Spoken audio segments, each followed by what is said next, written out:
Pada video kali ini, kita akan membahas contoh soal teori kinetik gas tentang penerapan hukum Boyle-Gay-Lussac pada kasus gelembung di danau. Berikut ini contoh soal yang akan kita bahas. Volume suatu gelembung udara pada dasar sebuah danau adalah 1,5 cm kubik. Kedalaman danau adalah 102 meter. Berapakah volume gelembung udara tersebut ketika berada tepat di bawah permukaan air?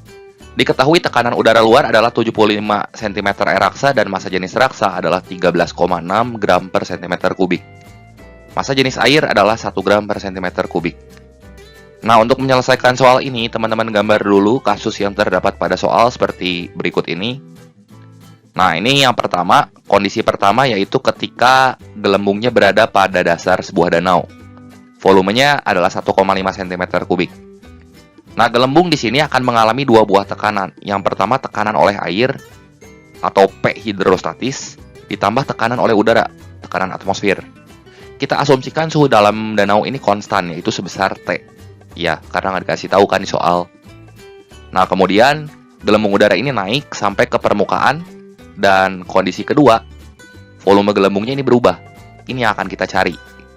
Tekanan di sini adalah tekanan atmosfer saja. Jadi gelembung di sini tidak mengalami tekanan hidrostatis karena sudah tepat berada di bawah permukaan air. Jadi kan langsung kontak sama udara gitu. Suhunya juga konstan di sini sebesar T. Maka untuk menyelesaikan soal ini teman-teman bisa gunakan persamaan Boyle-Gay-Lussac, yaitu P1V1 per T1 sama dengan P2V2 per T2. Ya kan, PV per T kan konstan. Jadi di sini karena suhunya sama, T1 sama T2-nya sama, ini bisa kita coret aja. Jadi kita peroleh persamaannya P1V1 sama dengan P2V2. Kemudian P1-nya kita ganti dengan P0 tambah PH kali V1. Ini sama dengan P0 kali V2 gitu ya. Nah, kemudian untuk V2-nya berarti yang akan kita cari ini sama dengan P0 tambah PH kali V1 per P0. Kita bagi P0 aja masing-masing ruas. P0-nya kita ganti sama 75 cmHg ya. Nah, ini satuan tekanan dalam cm air raksa. Nah, sementara untuk P hidrostatis juga supaya setara, kita harus buat dalam satuan cm air raksa. Perhatikan kedalaman danau ini adalah 102 meter, teman-teman. 102 meter supaya kita rubah jadi cmHg, kita bagi sama 13,6 gram per cm kubik yang ini.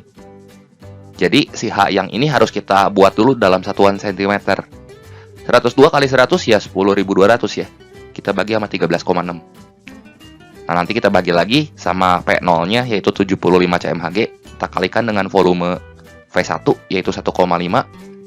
Dan kalau kita hitung kita akan peroleh V2-nya adalah 16,5 cm kubik. Jadi perhatikan, mula-mula volumenya 1,5 cm kubik, ketika dia naik ke atas, volumenya naik 11 kali lipat jadi 16,5 cm kubik. Sehingga jawaban yang tepat di sini tentunya adalah yang A. Seperti itu. Demikian pembahasan singkat untuk contoh soal kali ini. Semoga video ini bermanfaat dan membantu teman-teman semua dalam belajar. Untuk contoh-contoh soal dan materi lainnya dapat kalian lihat juga di link playlist Teori Kinetik Gas Fisika kelas 11 pada end screen berikut ini.